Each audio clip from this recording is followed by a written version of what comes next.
Hey, what's up, everybody? It's that guy, Skimpy, and this is Tackle Talk with Skimp, where I'm going to be interviewing a bunch of different bait makers, whether they pour jigs or pour plastics or make swim baits or airbrush or modify molds or even making molds. Anything that has to do with bait making and tackle, I want to talk about it. So let's go.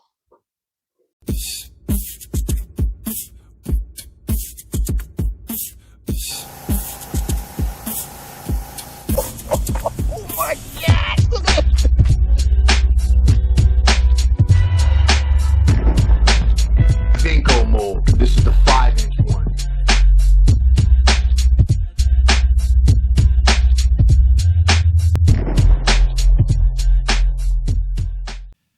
All right, I'm just gonna jump right in. I got question number 1 for you. What's your name and where are you from? So my name's Jacob and my last name is Wood. I'm from Missouri. I live right next to Table Rock Lake. Okay, awesome. Okay, so where can we find you? Like what social media platforms, or do you have a website or any of that good stuff? I don't have a website right now, so I'm just on YouTube and Instagram, and it's Into the Woods Custom Lures, and that's N2TW Custom Lures. Awesome. Okay, question number 3. How long have you been fishing? So I've been fishing as long as I can remember. Okay. So I started, like most people, bluegill fishing. I had a grandma that had a stocked pond at her house that had bluegill and catfish, so I did that for as long as I can remember. And then I would say seriously bass fishing for probably 15 to 20 years, somewhere around there now. Awesome. All right, bonus question. What's your PB? 932. Oh, I came up. Holy smokes. Yeah, I came up a little short of 10 pounds, but I was happy with it. Oh, that's a hog. That is a hog. Yeah. And I caught it on something that I made, so I was pretty happy with that. Even better. Yeah. Okay, so would you rather fish for smallmouth or largemouth bass? Surprisingly enough, even though my PB was obviously a largemouth, I've always been intrigued with smallmouth. I don't know what it is about them, and I haven't caught a huge one. I don't even know what my PB smallmouth is. I would guess somewhere around 3.5, 4 pounds. But yeah, there's just something about smallmouth that just draw me in. I know some people argue with me, but I think pound for pound, a smallmouth bass has one of the toughest fights. And like I said, pound for pound. Yeah, smallmouth and spotted bass, I feel like definitely fight harder than largemouth. Agreed. Yeah. All right. Question number 5. When did you start making your own baits? So I started soft plastics, I think it was 2018, maybe 2019. I can't remember the exact year. Made those for a few years and then wanted to go into the lead pouring. And I actually watched a lot of your videos. Hey, man, I appreciate it. That's kind of what got me started in lead. I think I've been doing lead for, I don't know, 5 years now, maybe. All right. So now I got another bonus question for you. Do you like pouring lead more or soft plastics? So it's like 50-50. In the wintertime, it's almost exclusively lead. Yeah, same here.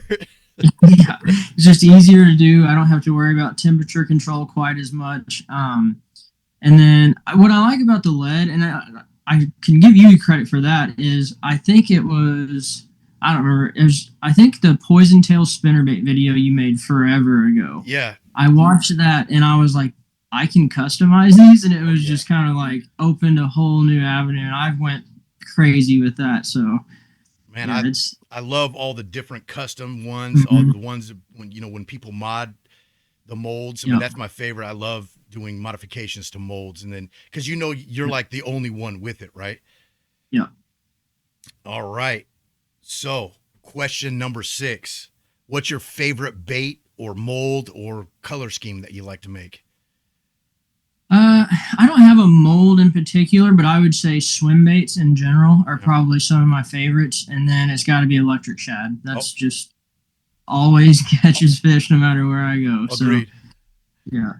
Okay. So on the opposite side, what bait or mold or colors do you hate to make?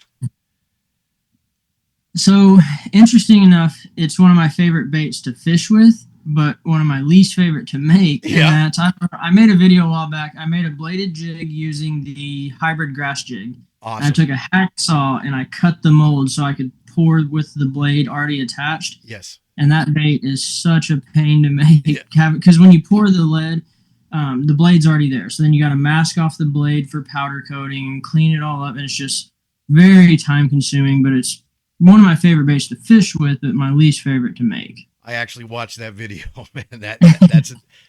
That's an awesome way to do it. You know, I use the inserts, you know, the wire forms, and then I put it in there.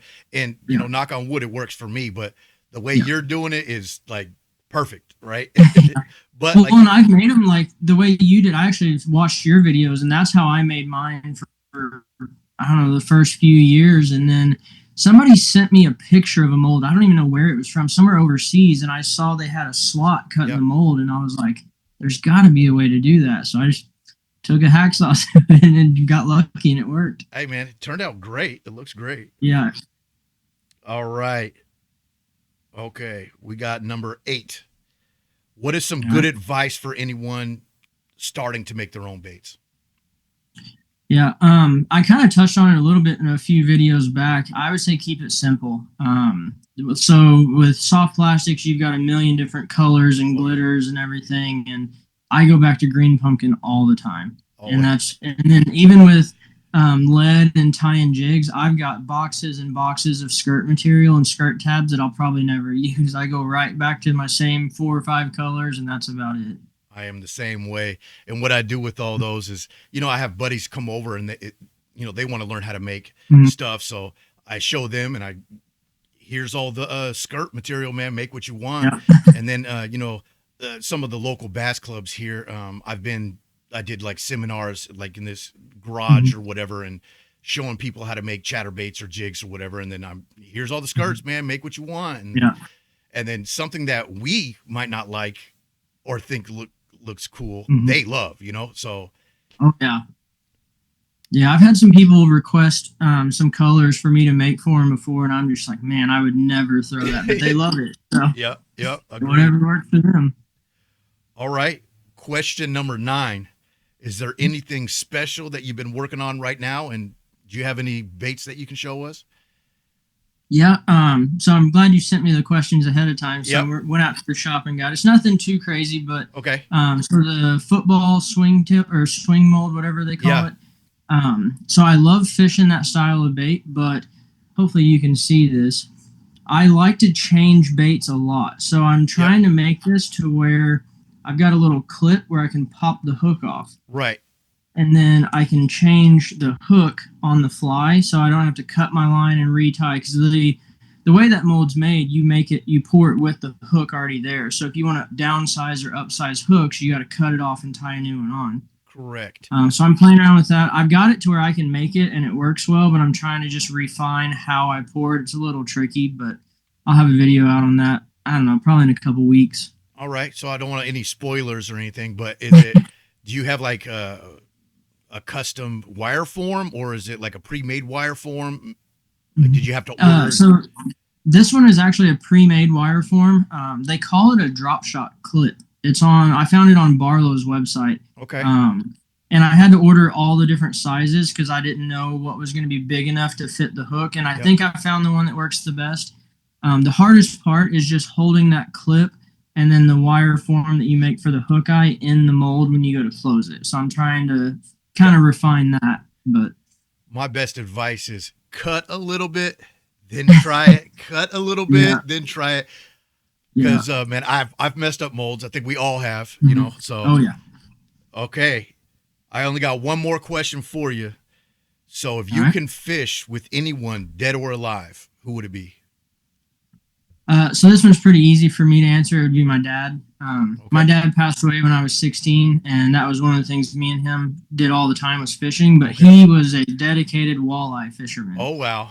Okay. Yeah, he wasn't much of a bass fisherman, and I think it'd be so cool because at that time I didn't know a whole lot about bass fishing, so there wasn't really anything I could do. But now that I've fished for 20 years, I'm like, man, I'd love to be able to just take him one time. Absolutely, man. That's a good answer. That would be that's an easy answer for me. All right. I live in Washington State, and I'm on the west side of Washington State On the east side, they have walleye, but they don't have walleye out where I'm at. And anytime I'm over, Eastern Washington and I catch a walleye, it's awesome, and I love it. I just took a trip to Wisconsin Sturgeon Bay with the do-it-mold guys, and we were catching walleye, and I'm just like, this is awesome. And they're acting like, yeah, whatever, it's no big deal or whatever. And I'm like, oh no, this is awesome, Yeah, I had a really cool moment. Not last weekend, the weekend before, I took my son out. We were out here on Table Rock, and luckily that lake has everything: smallmouth, largemouth, spotted bass, walleye, a little bit of everything. We were out bass fishing. I caught a walleye with him. That was the first one that he had seen in person. So I told him all the stories about like me and my dad fishing. I was like, now I got to show him one. So it was really cool. Good times, man. Yeah. Well, you know what? That's all the questions I have for you. I appreciate you coming on here. Yeah. Do you have anything you want to add? Any shout outs to anybody or anything? I can't really think of anything. I just appreciate you getting me on here. Like I said, I learned a lot on the lead side of things from your videos. I've watched them for, I don't know how long you've been on YouTube now, 10 years or so. Something like that, yeah. Yeah. But yeah, I appreciate you having me. I think what you're doing is really good, getting to know all these different makers and stuff. So I'm excited to see what else you come up with. Yeah. Well, hey man, I appreciate you coming on, and everybody watching. Hopefully you guys you like the show. All right, guys. Cut.